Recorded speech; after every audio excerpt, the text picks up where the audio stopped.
O tecido conjuntivo sanguíneo, que é o sangue propriamente dito, ele se divide em duas partes se for centrifugado. O que é centrifugado? Ele é colocado numa máquina, essa máquina vai girar ele muito rápido, a parte mais pesada vai para o fundo, enquanto o restante fica boiando aqui. Ou seja, o sangue é separado nessa centrifugação. Nessa centrifugação, então, 55% aproximadamente do sangue, essa parte amarela, que é chamada de plasma. É no plasma que vai ficar os líquidos e substâncias dissolvíveis e plaquetas também. Já na parte de baixo são os elementos figurados. Os elementos figurados, leucócitos, hemácias, alguma plaqueta também. Se encontrado aí, como você está vendo tudo misturado. Mas geralmente as plaquetas ficam aqui no plasma. Então, glóbulos brancos e glóbulos vermelhos aqui. Mas só que os elementos figurados são tratados os três: glóbulos vermelhos, glóbulos brancos e plaquetas. Os glóbulos vermelhos são as hemácias. Glóbulos vermelhos, hemácias ou eritrócitos são tudo a mesma coisa. Só muda a definir o nome dado. Então, sem confusão quanto a isso. Então, qual é a função do glóbulo vermelho? A função do glóbulo vermelho é transportar gases, principalmente o oxigênio. Ele transporta gás e oxigênio? Transporta, mas só que não é bem a função dele. Como se dissesse, não, tem um funcionário aqui, mas eu volto e-mail e vai ali na rua, vai comprar as coisas para mim. Então, a função dele é o gás de oxigênio. Ela pega o gás de oxigênio que vem dos pulmões, é claro, da sua respiração, e carrega pelo organismo. E vai entregando aonde precisa. E para não voltar de mãos atadas, ela faz o gás carbônico. Só que o gás carbônico é eliminado de várias formas, então ela não traz tanto. Porque o gás carbônico é eliminado na forma de bicarbonato, é eliminado na forma de excretas e assim vai.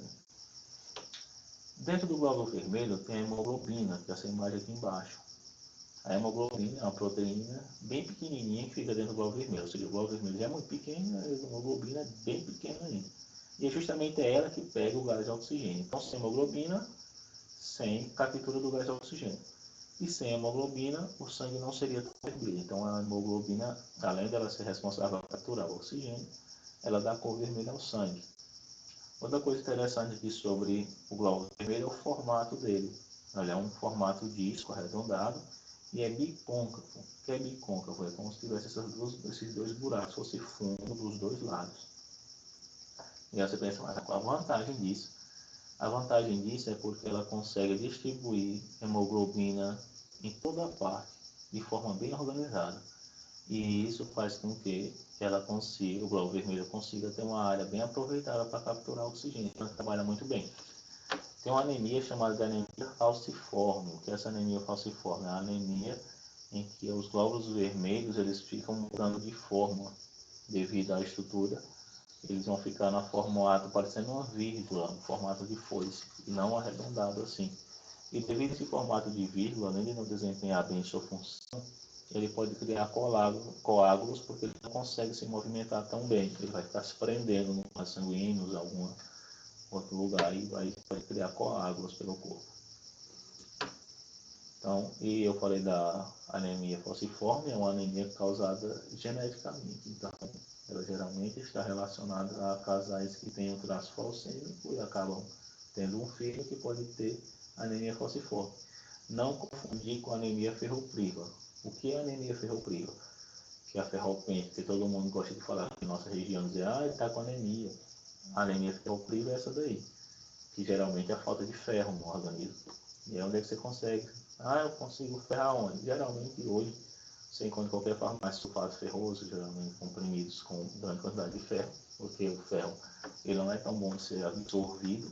No feijão tem, carne vermelha tem, no fígado. Então, com isso, o glóbulo vermelho ele precisa do grupo ferro, que é justamente aqui, você está vendo lá embaixo, na hemoglobina. O ferro meio que ajuda na composição da hemoglobina e justamente a cor vermelha está relacionada a ele. Então, sem o ferro, as hemácias não vão ser produzidas corretamente, a hemoglobina não vai estar produzida corretamente, com isso, a função de transportar gás vai ser dificultada. Ou seja, a pessoa que tem anemia vai sentir fraqueza por falta de oxigênio, falta de energia, vai sentir um maior cansaço e entre outros sintomas. E tem vários tipos de anemias, então só falei dois aí, por enquanto é isso. Tecido conjuntivo, glóbulos brancos.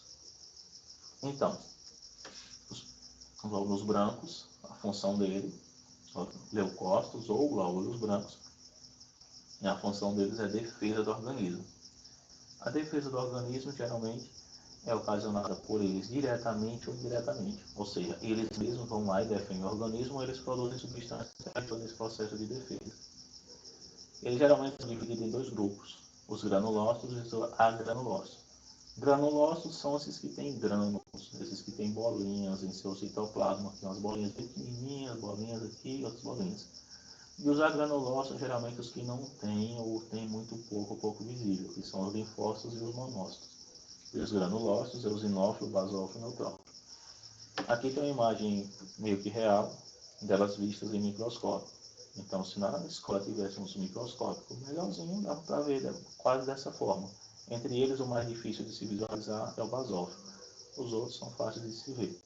O linfócito ainda divide-se em B e T, mas só que não dá para diferenciar nessa imagenzinha aqui. Você não vai conseguir identificar se é o B ou se é o T. Então, vamos aqui de forma rápida para entender as funções. Os granulócitos, os granulócitos, eles são as principais linhas de defesa. Então, seu organismo, quando ele está sendo atacado por alguém, os primeiros a serem ativados são esses, principalmente o neutrófilo. O basófilo é o mais ausente. O neutrófilo, o que o neutrófilo faz? Ele é o principal componente de guerra. Ele é o maior fagocitador pequeno que a gente tem. Então, entrou um invasor, ele está lá brigando. Entrou um invasor, ele está lá brigando. Então, a bactéria está lá, ele está lá brigando. Então, tenta fagocitar sempre. Mas, por ser uma célula um pouco menor do que o monócito, por exemplo, não é sempre que ele vai ganhar, mas em número ele é eficiente. O nome dele é neutrófilo porque ele é colorido dessa cor com um corante neutro. Esse é basófilo porque o corante é básico, ou alcalino. E esse é eosinófilo porque ele se cora principalmente com eosina, que é um corante ácido. Então, aí, só para vocês entenderem os nomes. Então, o neutrófilo é o principal defensor. Então, quando você está com o seu dedo, tá com uma encravada, cortou, e aí começou a inchar o seu dedo, criou pus. Você vai pensar, nossa, nojento e tal, mas o pus nada mais é do que os micro-organismos mortos, como bactérias, e os neutrófilos que também morreram nesse processo, certo? A vida dele não é tão longa assim. E os eosinófilos? Os eosinófilos também ajudam muito no combate, mas ele geralmente ataca vermes. Então, geralmente eles vão para os parasitas. Então, se tem uma lombrigazinha aí, os eosinófilos estão lá se matando para matar essa lombriga.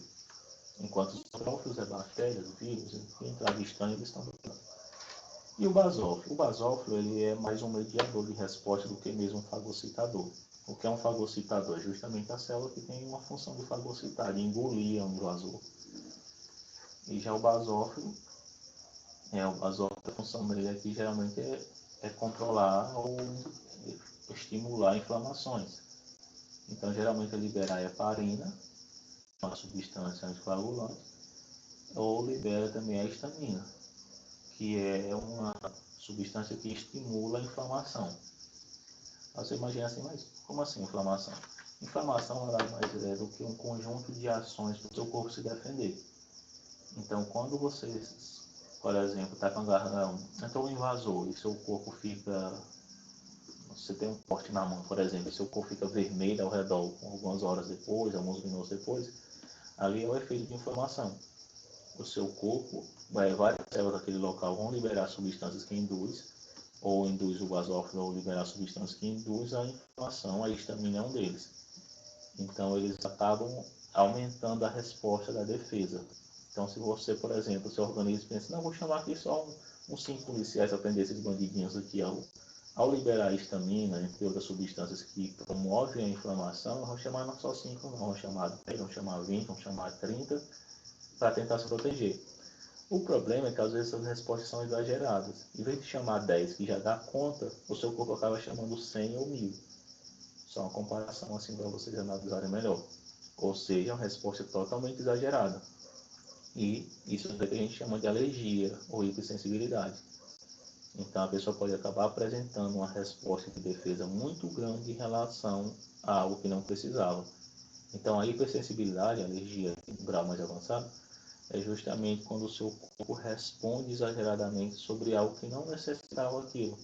Uma picada de abelha, não é que o veneno é letal mesmo ao seu corpo que tem alergia, mas sim porque seu corpo considera aquela substância tão perigosa que ela tem uma resposta muito exagerada. Então seu corpo vai inchar tanto para se defender, porque o que ele incha? Ele incha porque o seu corpo manda muita coisa para lá e nisso vem água, vem várias substâncias, vem células, fica vermelho, é, fica quente, e justamente são características da inflamação.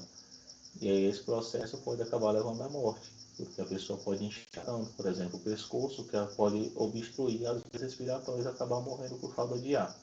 Então, esse pode ser um dos processos.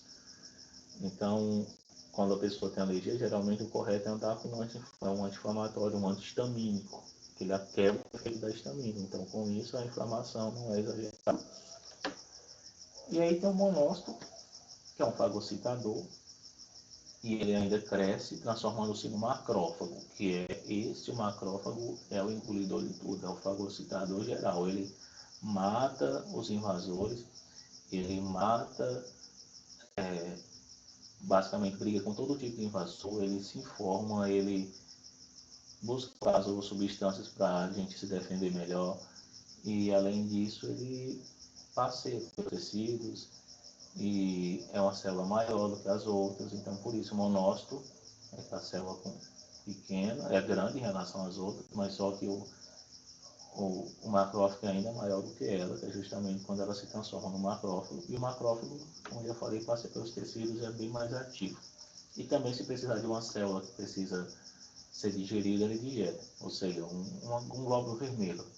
O glóbulo vermelho geralmente tem uma duração de 120 dias. Então, quando ele morre, o macrófago não joga para o lixo, ele vai lá e fagocita, engole o glóbulo vermelho e reabsorve as substâncias. E o linfócito, esse não é muito de entrar na guerra de verdade, mas é muito importante, porque ele não vai fagocitar, mas ele vai identificar, assim, ele não é muito fagocitador. Ele libera substâncias citotóxicas, no caso do linfócito T citotóxico, que destrói a célula, mata as células invasoras, mas uma das principais funções é justamente organizar o ataque. Então, o macrófago ele vai lá, se informa, sabe quem é o invasor, conta para o linfócito T, o linfócito T se informa quem é e passa as informações para o linfócito B. O linfócito B aprende como se defender contra ele e produz as células de defesa, aliás, as proteínas de defesa, que são os anticorpos. Então, os anticorpos vão lá e ajudam no processo de defesa. Você pensa, mas o que é um anticorpo? O anticorpo é uma proteína produzida pelo linfócito B ativado, que é um plasmócito. Então, o anticorpo é produzido pelo linfócito B. O linfócito B produz o anticorpo e o anticorpo vai lá e anula o efeito dos invasores.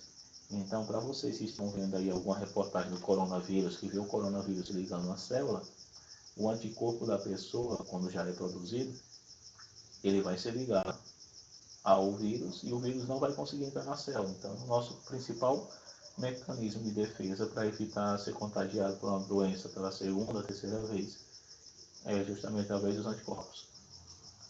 Continuando, plaquetas.